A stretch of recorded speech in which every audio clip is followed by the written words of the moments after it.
এখন বাজে 9:15। তো ছেলে যাবে স্কুল, আমার রান্নাবান্না হয়ে গেছে। রান্নাবান্না সেরকম আজকে কিছু করিনি। তো কী করেছি না করেছি তোমাদের সাথে শেয়ার করছি। আজকে সকাল থেকে উঠে থেকে ওকে একটু পড়াচ্ছিলাম, সেই জন্য রান্নাবান্না সেরকম করা হয়নি। পরীক্ষাতে এগিয়েই এলো, এবারে 80 নম্বরের পরীক্ষা, প্রচুর সিলেবাস, সেই কারণে ওকে একটু পড়াতেই হচ্ছে। রাত্রেবেলাও সন্ধ্যেবেলাও পড়াতে হচ্ছে আর সকালবেলাও পড়াতে হচ্ছে।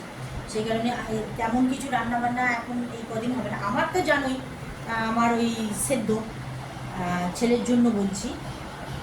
প্রথমে ভেবেছিলাম ডিমটা ভেজে দেবো, কিন্তু ডিম ভাজারও আমি সময় পাইনি। চলো তোমাদের দেখিয়ে দিই। এখানে আছে গরম গরম ভাত করেছি, ভাতটা জাস্ট বসিয়ে দিয়েছিলাম। আর এখানে আছে কালকে রাত্রে যে করেছিলাম শামুক দিয়ে আলু দিয়ে তরকারি।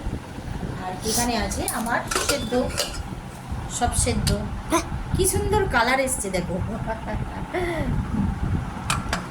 কি সুন্দর কালার এসছে। তো হাজব্যান্ড আমার চলে গেছে, আজকে সকাল করেই গেছে।